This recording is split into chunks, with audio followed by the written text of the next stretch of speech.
hope you're all doing good. Let us continue with our biology class. Can you tell me where we had stopped in the last class? In the last class, we saw about disease causing microorganisms. Today, let us see how microorganisms cause food poisoning. You have already heard about food poisoning, right? Can you tell? Food poisoning is the illness caused when we consume spoiled food. Yes, when we consume food that has been contaminated or spoiled by microorganisms like bacteria, we fall sick. This is called food poisoning. Now, let us see more about food poisoning and what are the different methods by which food can be preserved without spoiling. When microorganisms grow on our food, sometimes they produce toxic substances. Toxic means poisonous.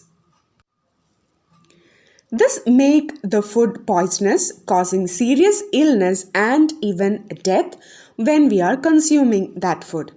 So it is important to preserve food to prevent it from being spoiled. Let us see the different methods by which food can be preserved. Preservatives are chemicals which are used to prevent the food from spoiling. In chemical method, the preservatives used are usually salt and edible oil. These prevents the growth of microorganisms. Some chemicals like sodium benzoate and sodium metabisulfite are also commonly used preservatives. They are used in jams and squashes. The next method is preservation by common salt.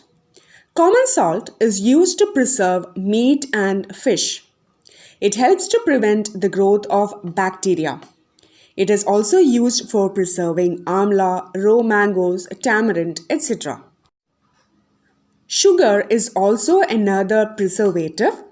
It reduces the moisture content in the food, which inhibits or prevents the growth of bacteria that spoils food. Jams, jellies, and squashes are preserved by sugar. The next is preservation by oil or vinegar. These are used to prevent spoilage of pickles because bacteria cannot live in an environment that has oil and vinegar in it. Vegetables, fruits, fish, and meat are often preserved by this method. We have often seen that boiling helps to keep the milk fresh or it prevents milk from being spoiled. This is because boiling kills microorganisms. Not only boiling, even low temperature, that is refrigeration, while you are keeping food items in the fridge, you have seen that it is unspoiled. This is because even low temperature inhibits the growth of microorganisms. Inhibits means it stops the growth of microorganisms. You might be familiar with pasteurized milk.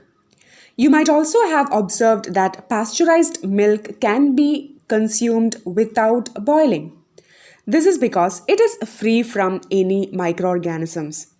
In this process called pasteurization, the milk is heated to about 70 degrees Celsius for 15 to 30 seconds and then suddenly chilled and stored. This prevents the growth of microbes. It was discovered by Louis Pasteur. Dry fruits and vegetables are familiar to you. You have seen them being sold in sealed, airtight packets. This helps to prevent the attack of microbes. So, these are the various methods by which food can be preserved and stopped from being spoiled.